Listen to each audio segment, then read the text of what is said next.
Meaning that you stay till you finish. Yes, There's no going out, there's no toilets. nice toilet. Exactly. Yeah, mkhalisa umntana. Uphila yena futhi. Yeah.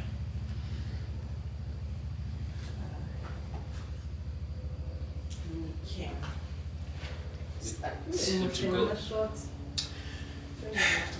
Asibingelele egama lika Jesu Kristu waseNazaretha. It's a beautiful Tuesday.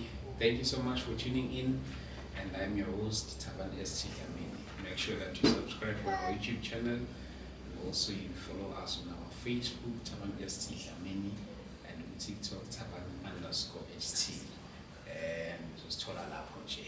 And make sure you follow us all our social media platforms so that you won't miss any of our uploads. Thank you so much for tuning in. I really appreciate you. Namhlanje bafowethu ngiyabonga nansi le episode lo ngi-advertiser selifikile usuku layo selifikile qathatha namhlanje ke it's a different episode ngoba lo muntu engihleli naye la umuntu wasekhaya akazi zoyithini le manje ke bathi ke kulungile. This is right. Tikana vitamin sonjani. Ngiyaphila nawe. Hlezi ubuka ama episode wethu.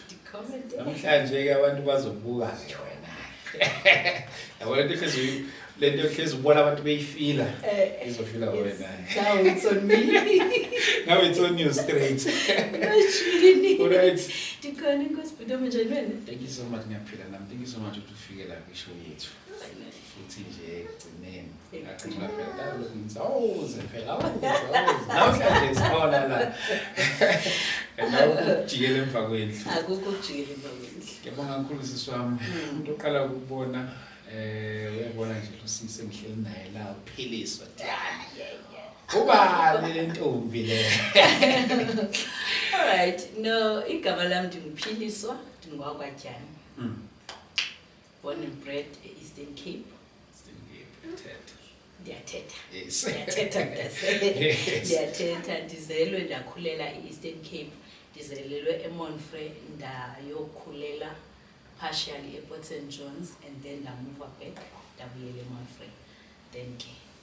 Oh. Ukhulela nje khona malini. Yes. Ufundela khona. Ndifunde khona until ndifunde ijunior yami eMonfrey nasePort St John's. eMonfrey kulomama and then ePort St John's kusekhaya. Then bendifunda ekhaya ndibuyifundele ndifunde kulomama like bendingulo mntwana obehleli intanda nomama. Then ndabuya ndayofunda high school yami eCuwa. Oh, okay. Yes. Then after high school. After high school ke then ndabuyela eMonfrey kulomama ke usendohlala full time. That is when I did these short courses, computer short courses, and then ndaqhubeka ke. So ufika kanjani ugcina usushintsha iprovince uhlala kwenye iprovince? Ngomsebenzi futhi wami kukuzama because ekhuleni kwami. Okay, let me start the story from ekuqaleni. Ndize naso nje noma ndizawuskipha ke side sikhulu singathatha ama episode esithathu but I'll try by all means to ngesixhosa kuthiwa kushwakathela ngesizulu nakuthiwa kusigoqa so ngizazama ukusifusha isenze sifishane. So ndizalwa ekhaya, ndizalwa ngumama uMazibula waseMonfrey, then uyasuka ayokwendela kutata eMampondweni. Then xa efika phaya umama ufika as second wife. Tata had a wife omdala and then wasweleka. Kwaba unkosikazi omdala ebenabantwana. There's a reason why I'm mentioning this part yokuba ena umama ungena kanjani emshadweni, because I think it would be part of our discussion. Then umama ufika ke ngoku uyoba unkosikazi wesibini uswelekile omdala. Ufika ke ngoku umama okokuqala wemncika kakhulu utata. Difference ithi 20 years. So ufika umama kukhona abantwana abacisha. I remember first born katata mama wa 1940 mama 1949, first born katata meka 1953. So umama ufikela kulo situation ke uba khona abantwana abacishe balingane naye but ufuneka bamadarisha. So xa efika ke pha emshadweni umama abe sefika afumane ubrother wam afumane mina afumane Justin. So it then abe seyikhulisa ke aba bantwana. Andizuyazi ke uba basindiswe nini, but my parents basindisiwe bade badlula emhlabeni besindisiwe. So we grew up sikhulela kwelikhaya elisindisiweyo. Ndikhula ke ngoku ndinosesibam because umama wayokwendela utata ehlala emzini kaNkosikazi omdala eLibode, then utata wakha umzi ke ngoku wayobakha umzi ePort St Johns ekhela umama, that is uNkosikazi omncane singoba semkhupha emzini kaNkosikazi omdala. Then we moved. I don't know ke for some reason wamuva nabantwana bomyeni wakhe which ke ingane emncane andikhumbuli kakuhle, but ke bathi sesipha ePort St Johns ke baphinde bahamba ke imisebenzi abanye beyofuna amatoho. Then I ended up ke growing up ePort St Johns ndihlala nomama notata nobrother wam lo endimilamayo kube sekuba ndim and apha sikhula sisoyi-4. Okay. I don't know ndizavele ngiqhubeke Yes, I think nami vele ngithi ngifuna ukulidela kahle vele kwi-story sami. Yes. So sikhula ke apha kusindisiwe ekhaya, sihamba inkonzo. Siyakhonza, sikhula from Sunday school, sikhonze from Sunday school, umama uyaphila, utata uyaphila, ngumzi nje awukho rich but ukahle. Siyaphileka. Mama had i-business nje owayethunga ijezi for izikolo, utata sebenza kwa-government kwa-Works and Energy. Then imane ebuye utata ahamba phinda abuye, sikhula ke kuloo situation. Then utata until adazopenshela, I think it was 1990 epenshela utata, then abuye azohlala full time ekhaya la afika for le-business isiphaza nje isiphaza yabo, but sasiyahamba but istory samapho sizakhona andizungena kakhulu kwezinye izinto because of time. Istory samapho sizakhona umama ke sithi sihleli sisoyi-4. One of abantwana bakatata obesebenza, andanoba am I allowed to mention idolophu ontweni? Yeah, Eastern Cape. So utata ulento umntana katata wesebenza eButterworth eGcuwa. Okay. So ayeke emsebenzini ugeli second born katata ayeke emsebenzini. So uyeke emsebenzini usisi wam usindisiwe naye ne apha besebenza khona usindiswe. I think yilento oba apha ekhaya vele esikhuliswe sisindisiwe, then ke apha emsebenzini wakhe wasifumanela uYesu naye and then wasindiswa wabe eqhubeka apha emsebenzini esindisiwe.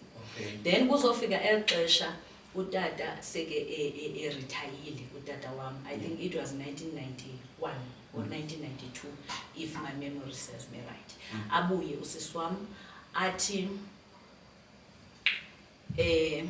abantu abazizisebenzi enkonzweni would understand xa ndithi athi uphumela inkosi. Aresign emsebenzini ngoba ethi ufuna uyosebenzela inkosi. Ngokwelanguage yethu ufuna uba full time. Yes, emsebenzini wenkosi. Yes. She is a lady. Enkonzweni yami ke apho ndikhonza khona we do have osisi ababizwa ama-organizers. Abahamba nje beze-organizers. But ke andizoyazi ke yena ke eyakhe indlela yophumela inkosi ukuthi yayime njani because I don't know uba yama kanjani because I was still very young. Yeah. But apho ndiza khona usisi wami abuye eze apha ePort St Johns emzini kamama lo omncinci uyabona. Like manje sezohlala nathi apha ekhaya. But ke it was not a transmission for us leyo nto because angithi umama wami wethathe kwa abantwana bakatata bakhulisa bonke. But ke ngonana leya nto mina xa ndithi ndiyazi-observela ngosendimdala yaba nako uba i-challenge because usister wami kwangu-1958 of which yaputha a strain on umama in terms of ukumnqanda nokuba afike abe ngumntwana apha ekhaya because that is where i-problems zaqala khona. But yandimazi ukuphumela kwakhe inkosi uba uyiphumele kanjani ke kodwa ke wathi uyiphumele.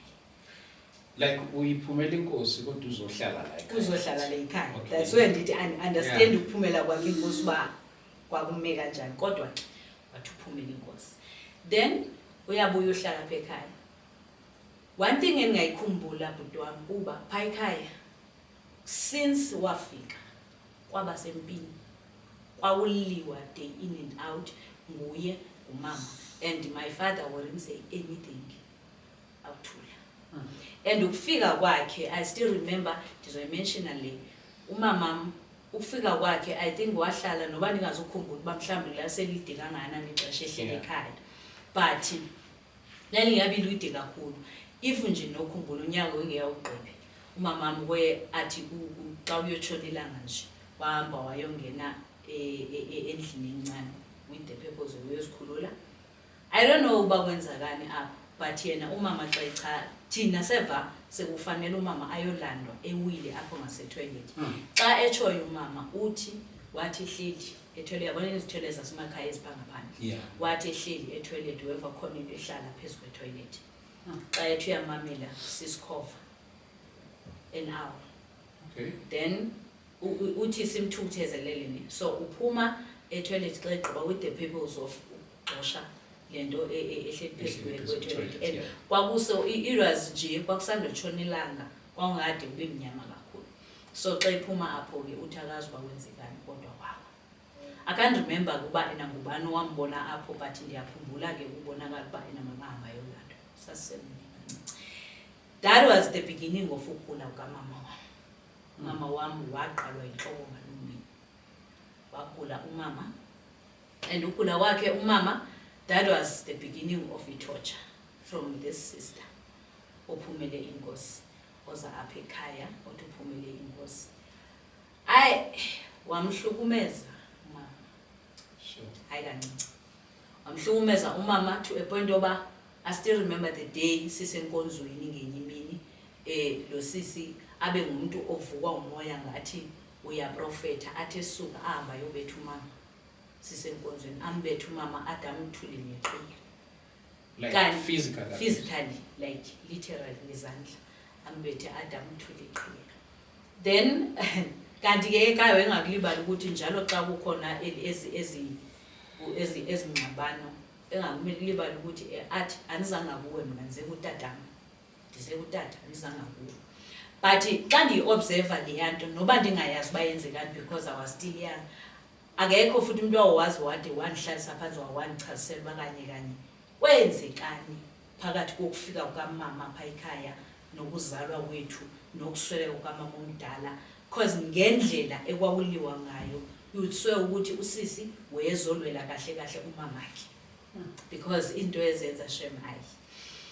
Fast forward, wahlukumezeka kumama, impilo yakhe yadeteriorate. Like my wayezomhlukumeza mshaya literally like ufunani.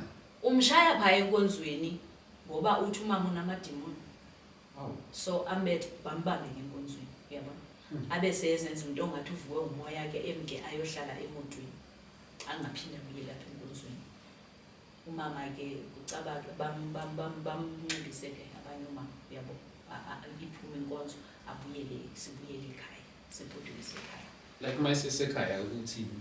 Xa sesekhaya andiyazi uba bathini because bavalelana ekamereni kwangutata kwangumama kwangusisi lo wethu. Sasimbiza ngosisana ke, ungethuli xa ndisisana.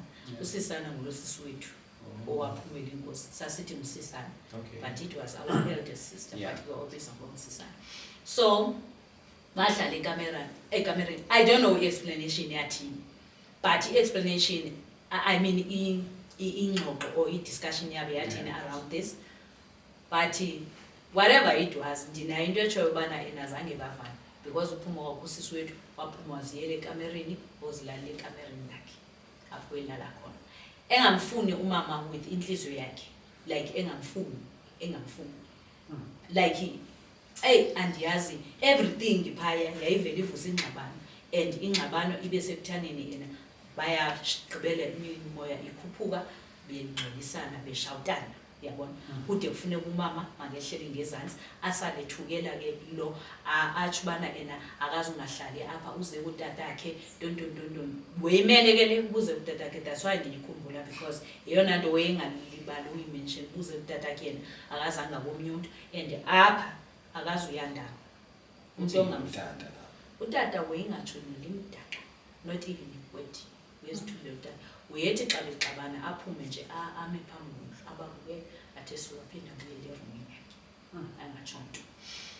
Okay, fast forward umama impilo yakhe iye ngokuba wesi.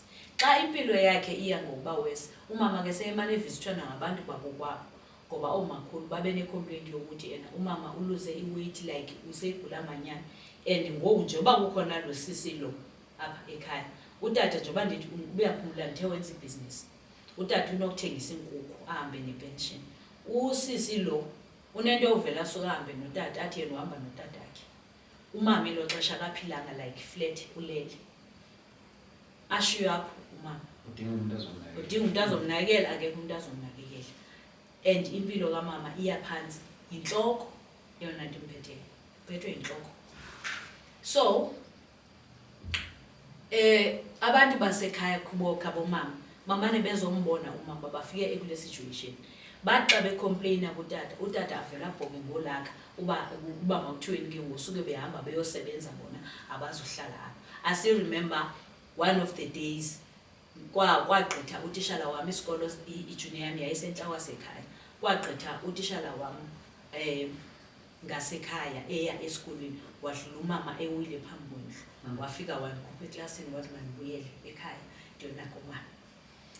Alright, that was the situation. That was not the only time. Yeah. Most of the time, kwakuvamile kanjalo. Umama engenanto ezomnakekela kufuneka ukuthi ndiphume esikolweni or ndiphume ubrother wami sinakekele umama. But mostly kwakuba ndim because umama ngumuntu wesifazane and ubrother wami umfana. Right? So, fast forward. Abantu bakulo mama, it was 1994. Ukugula kukamama uqale, I think it was 1991, 92, 93, 94. Umama kubonakala impilo yakhe is getting worse. Umakhulu, that is my grandmother, came with my aunt behla baye ekhaya bayomlanda because akanamntu amnakekela. Bamlanda umama abuyele ekhaya eMonfrey. Akubuyela kwakhe ekhaya eMonfrey umama impilo yakhe got worse eselapho. I still remember wow, 1994, it was September. October, November, December, January. If it was not December, it was January. Up in Biluyake way in and out of his bedroom. Utata, one asvinyelwa, mnano brother wambasio mbonuma. Into sense of yakonzo bekaya. That's the only thing you must keep our focus on. And the Baumfundis like that. Akekho umfundisi apha ekhaya, utata li-elder nje nkonzo. Akekho umfundisi apha ekhaya. And lo sisi ngosisi wethe uphumela inkosi sesetyenziswa njengosisi omdala apha kwi-local enkonzweni. Uyabona? So akho umfundisi apha ekhaya. But it's just that tata wami uyithanda inkonzo. Well, umama siloko simasiva ukuthi akaphilanga kakhulu and she's crying there. Ufuna ubona abantwana bakhe, which is me and my brother. Utata nalo sisi, of which I still believe noba ndani ngezange ndiyive ngendlela utata wemamela ngayo lo sisi. It was i-influence yalo sisi usisana wethu ukuthi ena masingayi uyombona umama. I will say it was simple to torture umama even more. And wembona ngendlela wenzeka ngayo. And into kamama wawuyibona ba ayihambi yodwa because njengoba ephethe ile nhloko nje umama unendwala ezazi ngekho normal, ezazi worse, ezaqala mhla eqalwa ile nhloko. Noma umama ngacheba asuse inwele agule, but ziba khona ziphuma emzimbeni. So uyayibona ukuthi there's something engekho right apha. Okay, fast forward, umama azazongena esibhedlela ukugqibela, utata nalo sisi baphinde bahambe baye eMonfrey. Xa beya eMonfrey ke ngunana bethi bafuna uyombona umama esibhedlela. Ibhoke ifamily yakulo mama uthi awuzuya no nalo ntombazana because eMonfrey ngoba bengasayifuni le ntombazana because ulento I'm sorry ukuthi intombazana siswami because regardless she was my sister and mdala enough. So abasamfuna usisana ngoku. But why usoloko uza nalo sisana ndini? And njalo umama nobe bese recover angakanani. Once kwafika lo sisana impilo yakhe iphindela back. Uba kwakuyinto lesizathu I don't know. Very default. Yes. Then umama adahambe ka ungena esibhedlela bathi bayombona ifamily yakulo mama amiyane. Then bathi ke xa sebehambile babuyele ePort St John's and umama ngusese eMonfrey ulele eMathikane eMonfrey. Then xa sebehambile basuka omakhulu bayombona umama, and xa betsho omakhulu bathi umama was crying efuna abantwana bakhe, it's me and my brother. Then around those days I will try to hold back my tears by all means. I don't want to ruin anything.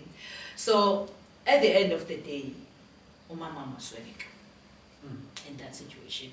Xa seswelekile in that situation, ukuba yayivele phi ke leye ke ngunani yoba utata ke ngoathi akanamali yakungcwaba umama yena, akazongcwaba futhi ke akazongithathamise ekhaya. Uba whose influence was that?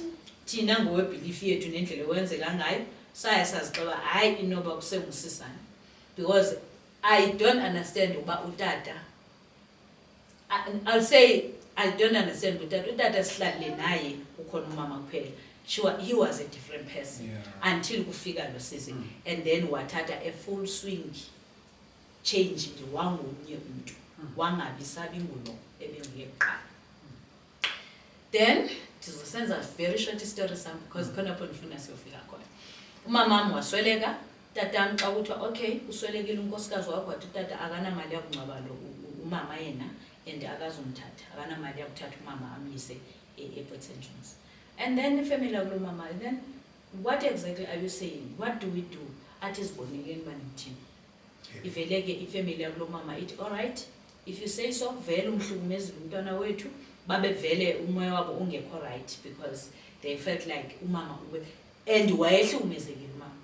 Grocery yayingathengwa phakulamzo kokuqala. Kwakutyiwa amasi kuphela. Kwatyiwa amasi namathambo, if you know amathambo. Amathambo la athengwa shop. That was uhlobo lwenyama lwathengwa utata.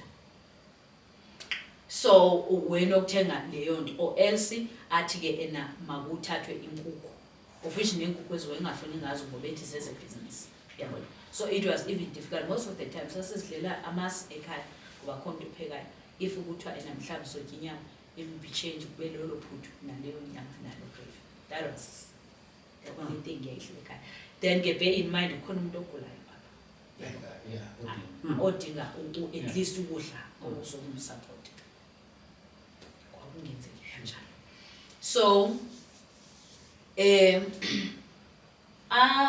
umama ke asweleke utata athi akazomngcwaba, family yakhe wamthatha over bamngcwaba. Umama wangcwatyelwa eMontfrey. Ungcwatshwa bakubo. I'm sorry, ungcwatywa ngabakubo because utata akazingeni. Alright, sifike ekhaya, I mean afika utata ke ekhaya on that day ke xa bebuya apha eMontfrey. Afike utata asixelela uba umama usweleke. Now ngoFebruary, umama wasweleka nge-11 zikaFebruary 1995. Okay, uswelekile, sithi sisaqala uba sothuka leyo, athi utata kunye nalo usisana bathi akho mntu ufuna uzokhala ke apha, akukhala apha ekhaya, akukhala ngoba thina sisindisiwe, akukhalelwa mntu uswelekileyo because nje uyabo sishunyayezwe sigixabezwe ngamavisi. Awu yebo na yakukhala. But then uyabo nje kube yileyo nto ukuthi ena unaleyo nto ukuthi diswelekelwe umama, uyabo uvo bobuhlungu, then uyokhala endaweni yakho esitheleyo, but these people cannot see you crying, especially crying for umama. You cannot, not here. Akukhalwa apha kulosi. Fine. Utata mke weyilo ndlobo endala ke iyaqala esithi apha kwami wenziwa so yabona. So kodwa into endihlupha ngotata yile ba since kwafika usisana ne wayekwazi uba very flat footed ngento ayidecide nosisana, but not flat footed when it comes to into azoyidecide nonkosikazi wakhe.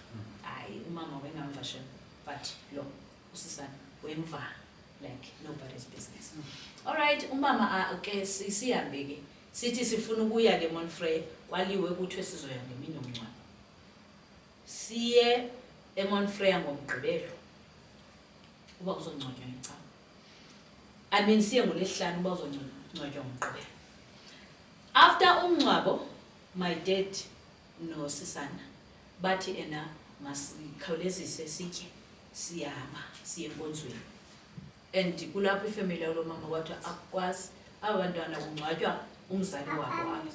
So you can't ukuthi uvele uthi ena abantwana uyabathatha uya nabo ekoteni enkonzweni.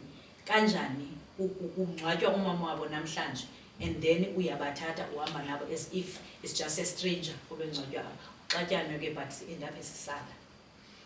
Baphume ke bona nosisana bahambe baye emngcwabeni ayilento baye enkonzweni. Yayise-Flagstaff Bank. Then xa bebuye eFlagstaff ke ndiyayikhumbula badlula ngapha basithatha ngeSunday uba ngeMonday sizwe esikolweni. Right. Monday xa ndibuye esikolweni, that was the part eyandihlukumezayo ngaye usisana. Like ndakubona konke awakwenzayo but le wandibulala. Xa ndibuya esikolweni ndifike usisana uqoqa kwafoto kamama yakhe yakhona. Aziqoqa zonke ifoto zikamama apha endlini. Ebezinkulu zifrenyiwe, ebezikwi-album, everything. Including nento engathi yimpahlanyana yokunxiba ebisele kamama because ezinye zazithathwe zanyuswa sungumframe. So ezeziseleleyo azithathe sibeke phaphandle nezo foto athi paraffin. Ayiqhwise ngamatshisi azitshise zonke. Like I was begging her ukuthi at least shiya noba ifoto eyi-1 because just to have a memory kamama onzalayo wazitshisa zonke. Yabo ke leyo wangibulala. That is when I think umoya wami owaqala uphenduka ngakuye ukuthi ena but how could you? Like it was like we destroy everything about my mother. Everything. Ezininzi ndiziskiphile because of time but usisi wami Shem wayemelene nomama kakhulu. That's why ndithi I think inoba kukhona story behind. I doubt kukhona umuntu onga-actor ngeliya hlobo kanti akukho story behind. It's just that akekho umuntu ozosixhela sona. Sasebancane and maybe mina ndandingekazali. I don't know what happened. Fine. Sihlale ke ngo-95 I remember I was doing standard 7. Right. 96 funeka sihambe se-high school ke ngoku. The way usisana awalwa ngakhona notata embuza and utata balwa utata uyaforsa ufuna ukusisa high school. Bona ke bonke from umama lo omdala. I think the highest standard, it was standard back then, the grades much. Yeah. So let me say the highest grade so that so understand also. The highest grade ababenayo, it was grade 10. All of them. Not because babengafuni uyiswa esikolweni, babebaleka esikolweni. For that's the why babebaleka. But I don't know noba babenokufeyila, I don't know whether babengenalo ikhanda lesikolo what was happening. But with me and my brothers asipasa. Usisana abhoke athi kutata why esiyisa e-high school sisiwelani esikolweni. Like ubonala ukuthi bayaxabanela lonto utata sise ngenkani. Asiyise eButterworth eCuba. eButterworth khona bani na ukhona omnye usisi wethu ozalwa nosisana ozemva kwasisana ake ndisho ngokozalwa from umama omdala yabona.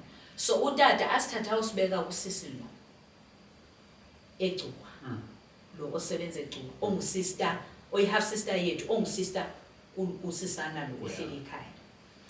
So andazi uba kwenzekani ke apho but utata ba-end up befika ngenye imini nosisana behamba nosisana ngemoto yapha ekhaya. Bafika usisi wami lo ohlala eCuba enomntwana enyana oyinkwenkwe oyena 2 years. Yes, wena 2 years uba wengena abo 1 and something years kodwa approaching 2 years 194 95 96 yeah wena 1 year and some points.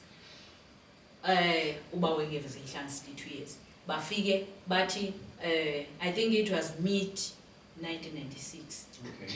We're doing standard 8. Athi utata bazothatha nomntwana bahambe naye usisi akazi uthenga grocery ekhaya uzokondla thina bona bazothatha nomntwana bakhulise lo mntwana.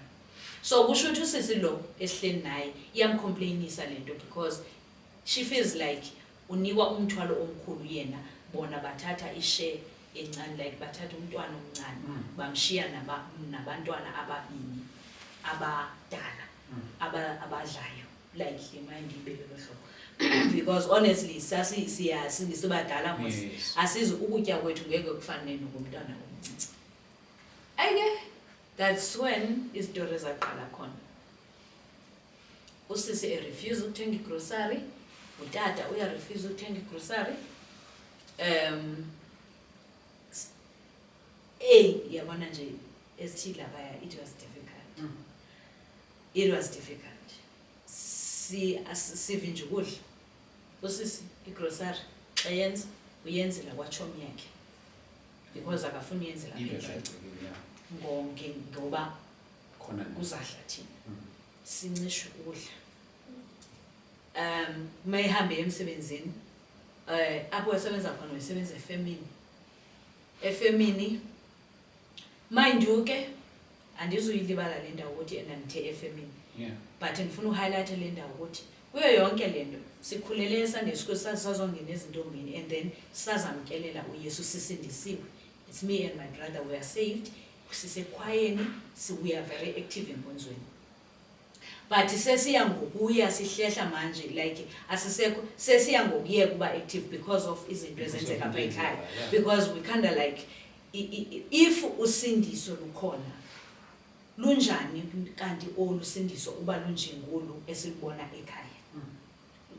Hlobo luni luka Yesu olokuthethwa ngalo if uYesu uthetha ohlobo. And inhliziyo zethu zibhlungu because in the process of this whole thing under the name of ukusindiswa thina we lost our mother. And ingcwaba likamama wethu alikho apha ekhaya. Ile ekhaya uthi akafunwa baba. Now after that emva bengafunwanga umama lo sise bengafuna umama, she came for us.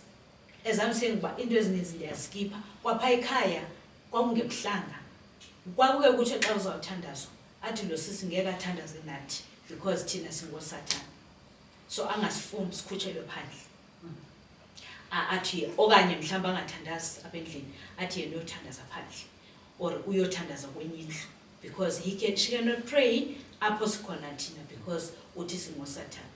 Why singaboSathane na? I think our isono sethu it was because sizalwa ngumama and bonba ngendlela engaziyo inoba there is inhlumeza awawenza umama wakhe.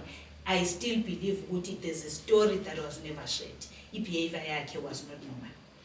All right, mbuyele kule kasisi wethu ke ongaphezulu. Usisi wethu sebenza efemini usisi wethu wenzani? Ungena ama-shifts. Ama-shifts wakhe unongena u6 ayophuma u2. Unongena u2 ayophuma u10. Unongena u10 ayophuma u6 emsebenzini. I mean 6 ekseni. Ukuba ngaba usisi wethu uyongena u2 efemini, aqaphela u2 ubetha sisesikolweni.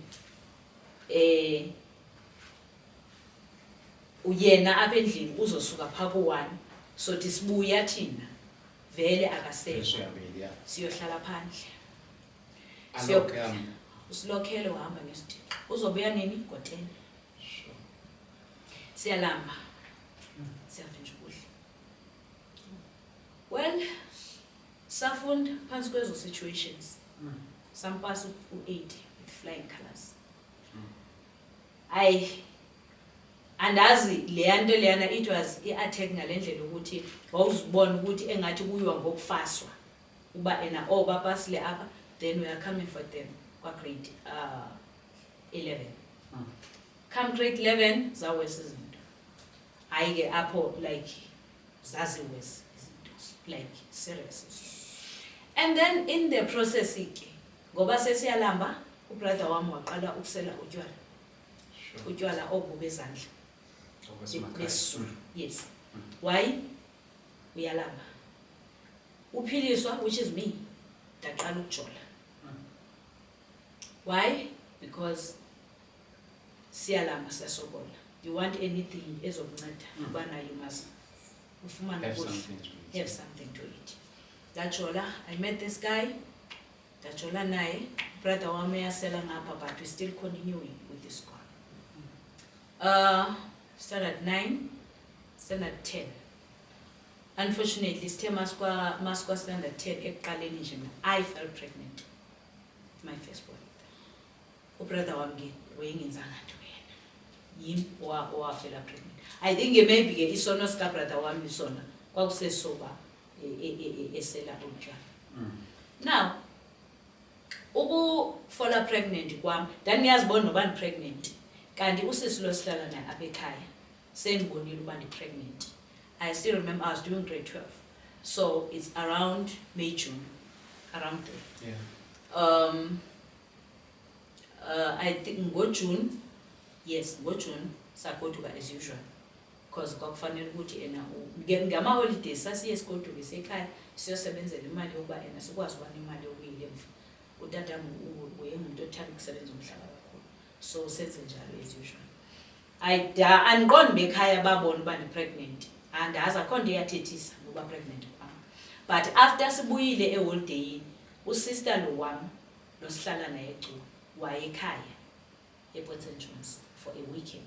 Okay. After ebuyile usisi wethu wabuya kwase wahlala maybe a day, and then following day wafika omnye ubaba owengumngane kakatata owengumlimi, abantu abasebenza agriculture, and utata besebenza umhlaba kakhulu.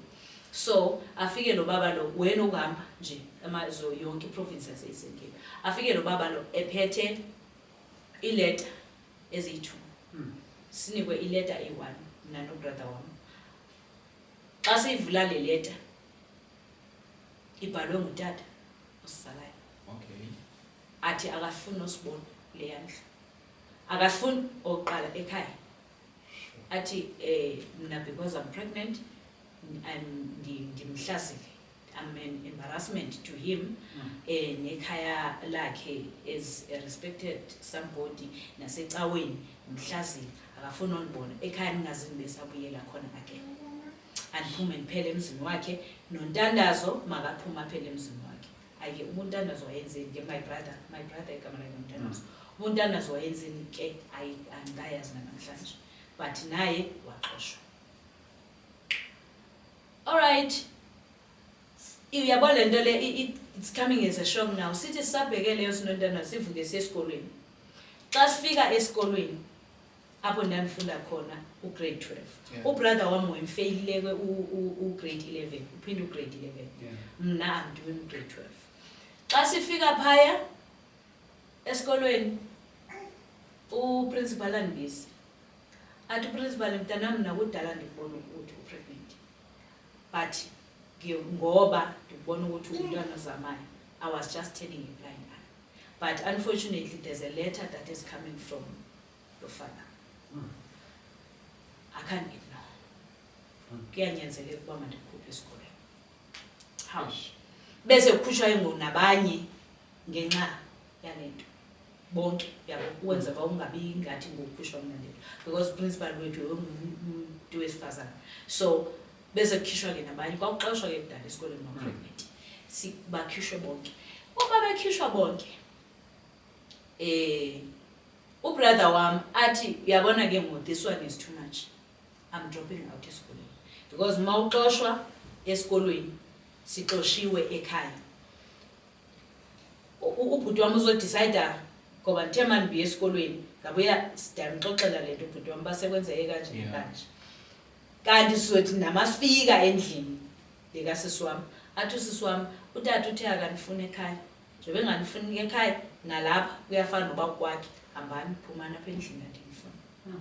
Ubrother wami athi uyabona ke ngoku lento le is too much. Ukuba ngaba utata nosisa nosisi bathi abasifuni ngehlo, then that means I'm dropping out, because if noba ndingaphuma ndiyohlala kuphi, but what about you, uzokwenza kanjani? Ubrother wami adrope out esikolweni ahamba afuna amatorho. Ufuna amatorho ukuthini ngoku wokuthi ancedise mina nakule situation yami, because I can't go home ePort St Johns. And ubrother wami unadvise ukuthi andiye eMontfrey Kaboma.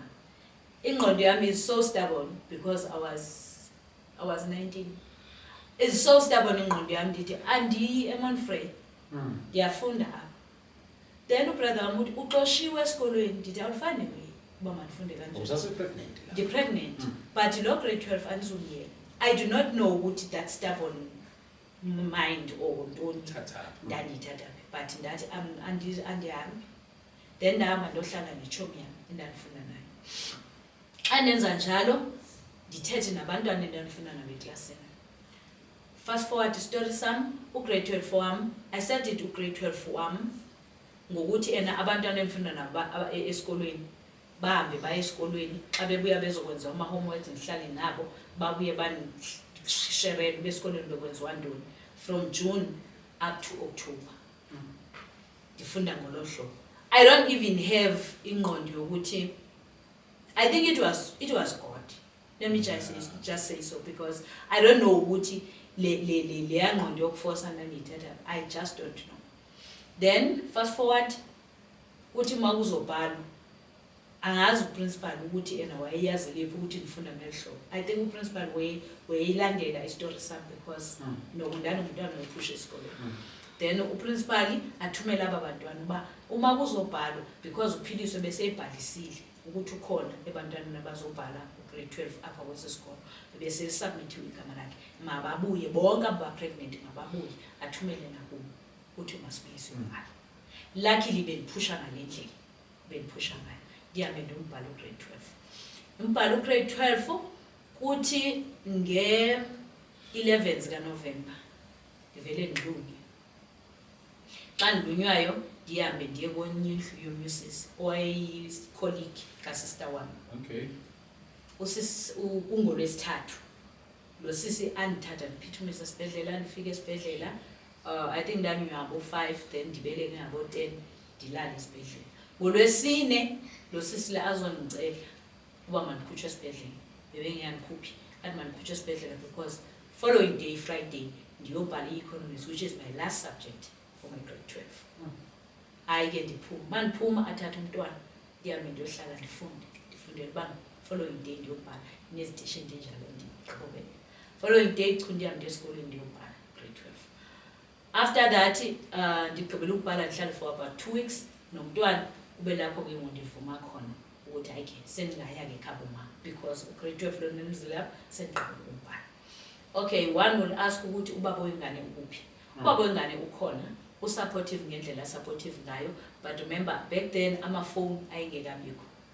It was 1998 amafoni ayengekabikho wasasebenzisa ama-line uchintshiwe ama-landline uchintshiwe ngumsebenzi wasuka eGcuwa osebenzela eQueenstown abawazi i-Eastern Cape bayoyazi usebenzela eQueenstown which means akasekho apha eGcuwa so uxhumana kukhona kukhona and anafoni naye akanafoni udepend ukuthi mna manizama indlela yokuthi ndifonele emsebenzini wakho fish sometimes ndiyamfumana sometimes ndingamfumani because kuye kube nelakhi mawuthiwa ndiqondene naye akakwazi ukunixhumana because ifoni ayikho so there was that communication breakdown.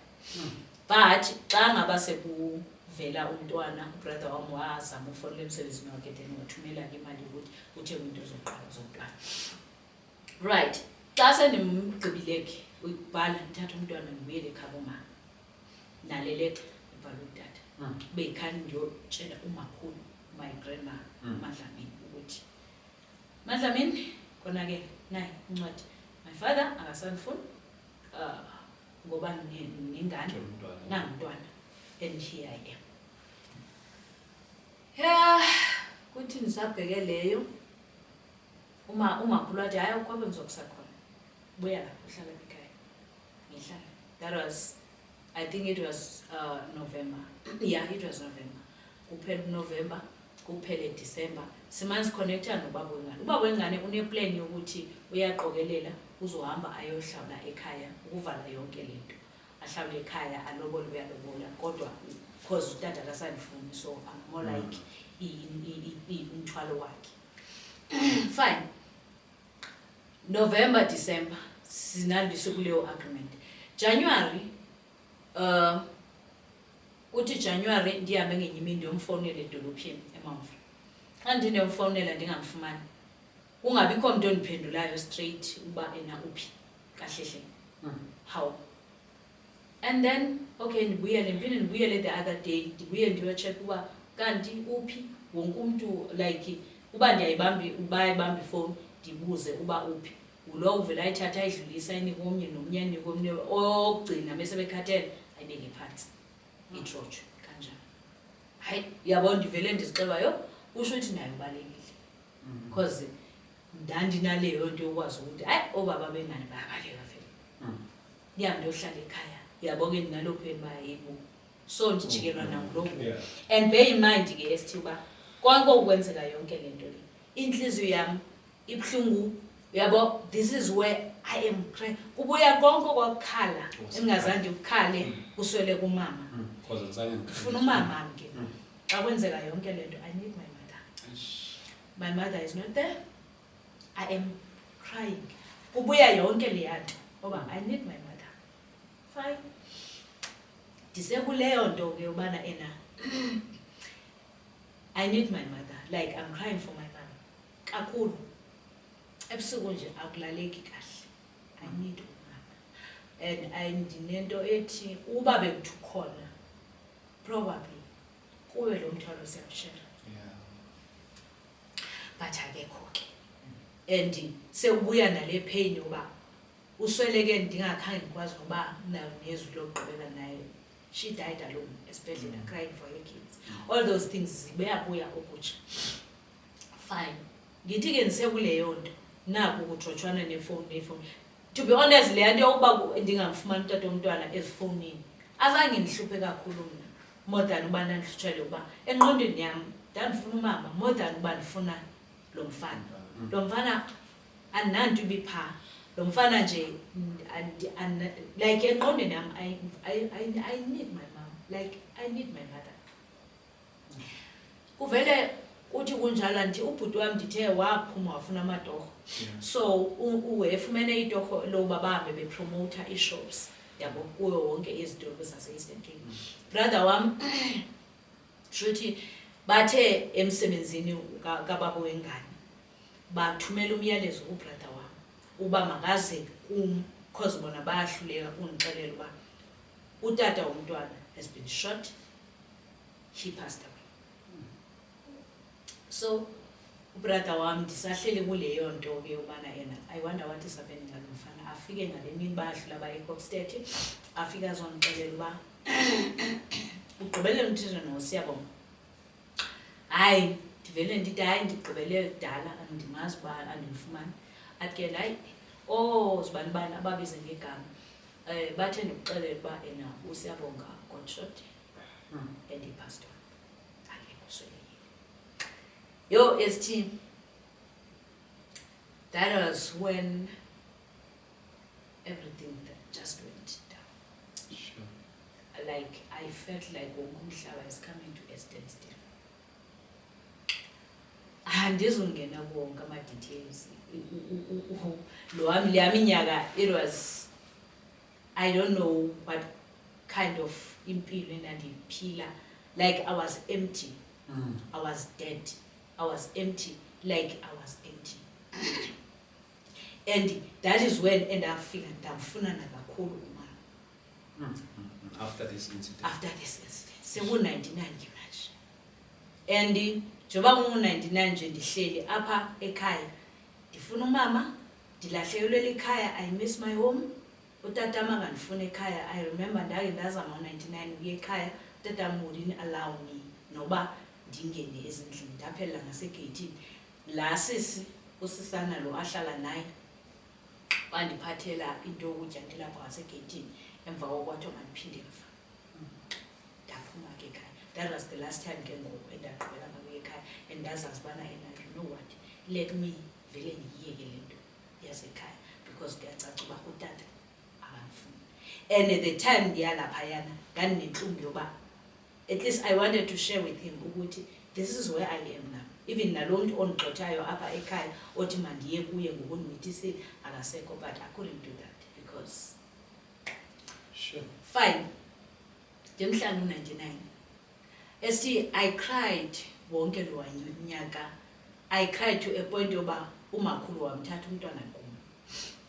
Because I remember ndazama uattempt suicide, but then I think by the grace of God umakhulu wakhawuleza wayibamba yonke loo nto wamthatha umntwana, because ndandizabulala umntwana bese ndibulala na. Oh, you were planning to kill your child. Umntwana na, because I knew ukuthi andizomshiya umntwana uba azo-experience experience-ile ngoba ndingenamali. So thatha yena ndithathe na. But then umakhulu for some reason wayibamba leyo nto. And I felt so rejected and I was so angry at God to a point where I felt like uThixo akekho. Like usindiswa akukho. Kwayile nto ethi Yesu.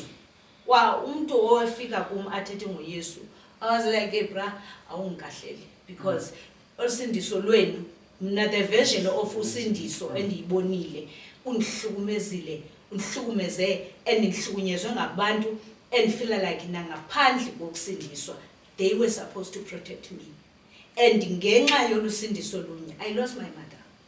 And I was not even allowed ukuthi ngikhalele kwangenxa yolusindiso. Kwatshiswa izinto zikamama sinyelwa ngolusindiso. Yonke into nje iyenziwa kubekwa olusindiso phezulu.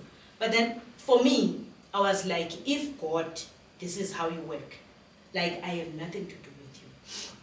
Fast forward, ndaphila 2001 99 2001 ndiphila phansi kwaloo nto ke yokukhala every day. I was like a zombie, ndikhala every day. Then fast forward ndiqale ukusebenza ndaya esikoleni secomputer ngo-2001 ndafunda esikoleni secomputer and kweso sikole ndandifunda kuso bandithatha. Xa bendithathayo bandithatha bayondisebenzisa eBizana. Ndizoke ndithi ndiseseBizana ndilapho ndizohlangana nomiss owenditsha i-mathematics ndise-junior owayesazi sonke isitori sasekhaya sonke nobuhlungu baso and we-understanda thina more than abantu besihlungu. And then kwakuthiwa uMiss Phanda. uMiss Phanda amane ndibona ndisebenza ku-printing shop, amane ndibona kule printing shop. uMiss Phanda athi apho ndiza khona what I like about uNkulunkulu embuyisa umuntu wakhe.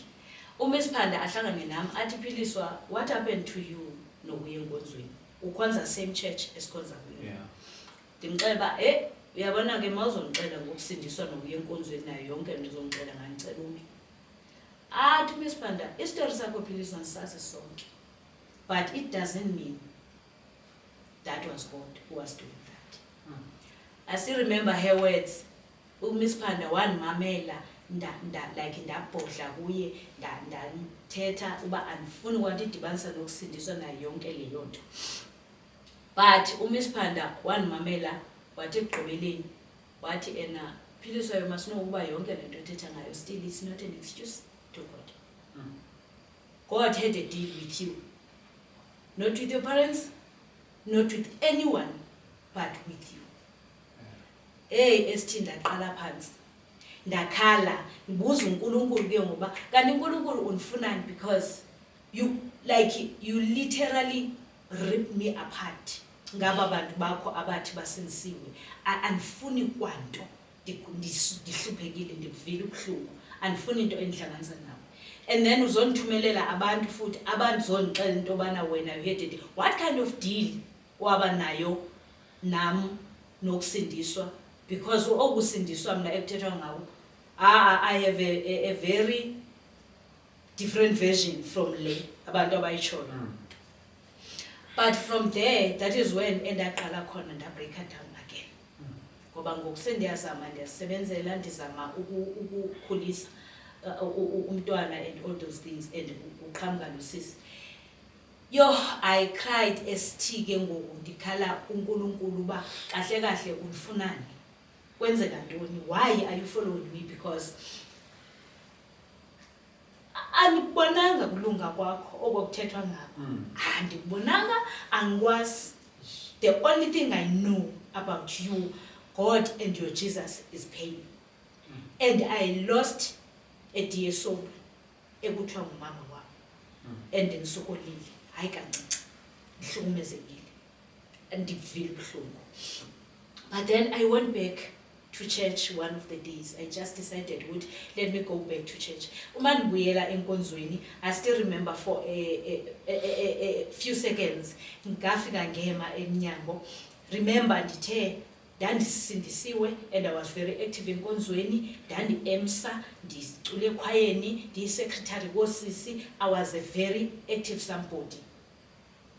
Andifika phaya enkonzweni yami kukhona ngoko because ayisekho manje kwakhona nto ukuthi umama notata bahlala ngapha iyouth ihlala ngapha, that is ubhuti nosisi ne-Sunday school yakhona umama notata bahlala ngapha. And then xa ndifika emnyango, I stood there because ndathi xa ndifika, I don't know noba ndizoli kwangusathana or what was happening.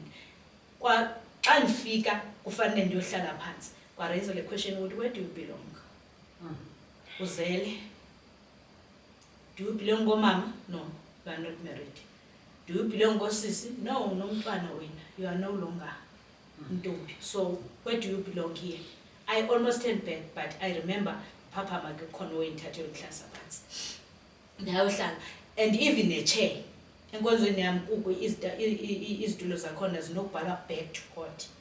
Even that chair was preaching on that day ukuthi go back to God. But after that, ndathi sophinde ndiye enkonzweni because kubuya le yanto ikhona into ngaphakathi echoyo ethi emfunayo uThixo, but ndimfuna kanjani lo Thixo olihlukumeze elihlobo. Well, fast forward, ndahlala for all these years up until 2000 and I think it was around 2011 where I decided no, like ndihlelwe ngalamazwi wala sisi njengoba ndiwatsho namhlanje uba wathini kum ubana ideal iphakathi kwami noThixo ayikho phakathi kwababantu bonke, and these people bazoziphendulela konke abakwenzileyo bazoziphendulela kuThixo, and leyo nto it is not the reason ukuba ndishiye uNkulunkulu. uNkulunkulu is not measured by what they did to me and my brother. God is not measured by everything that they did. uNkulunkulu unedeal na. uNkulunkulu udinga mina. Ndingumuntu omtsha odingwa nguNkulunkulu. uNkulunkulu une-assignment ayibekele mina.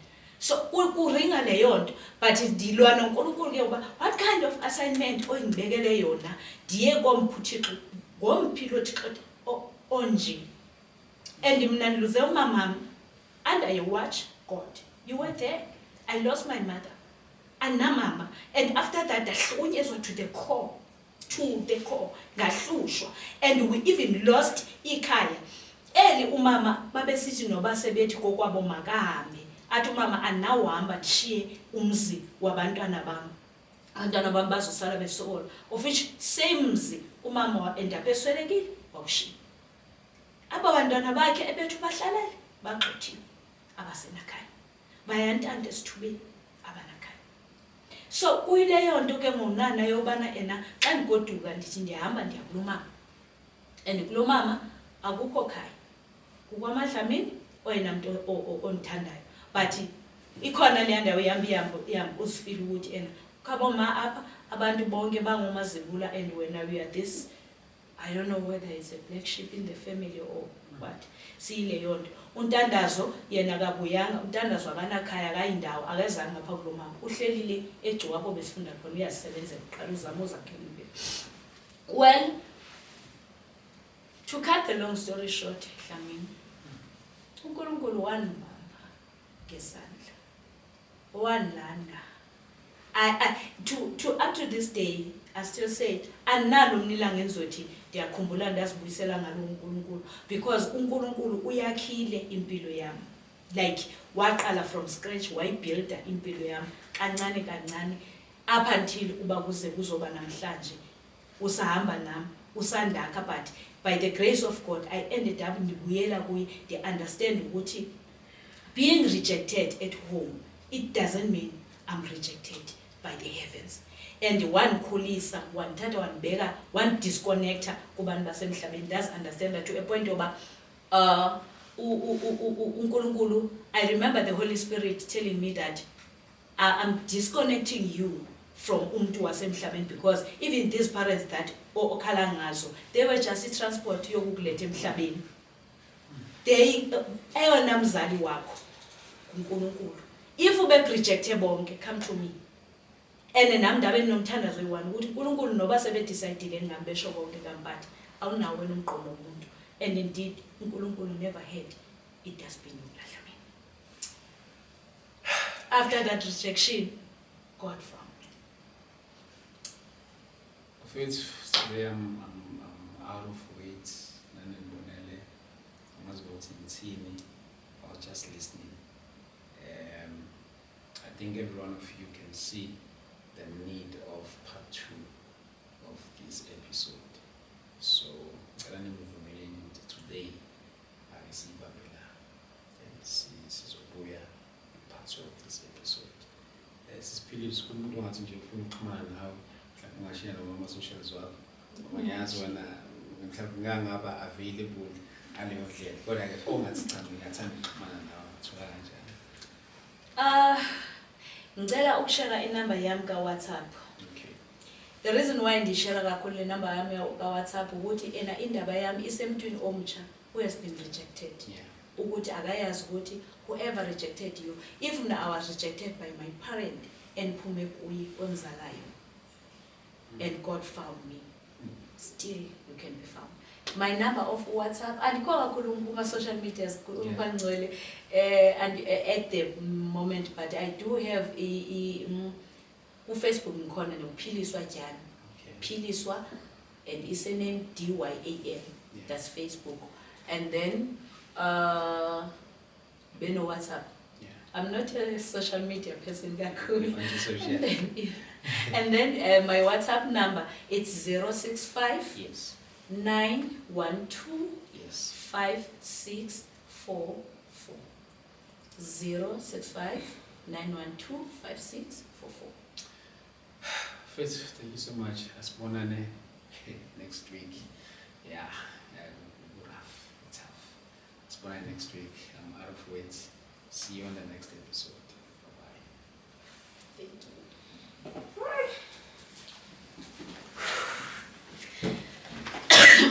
I will see more shooter. Hey, where shoot her again? Yeah. Sithola nini lezi ithombe? Today. Today. As long as Tabane reminds me, yes. Yeah.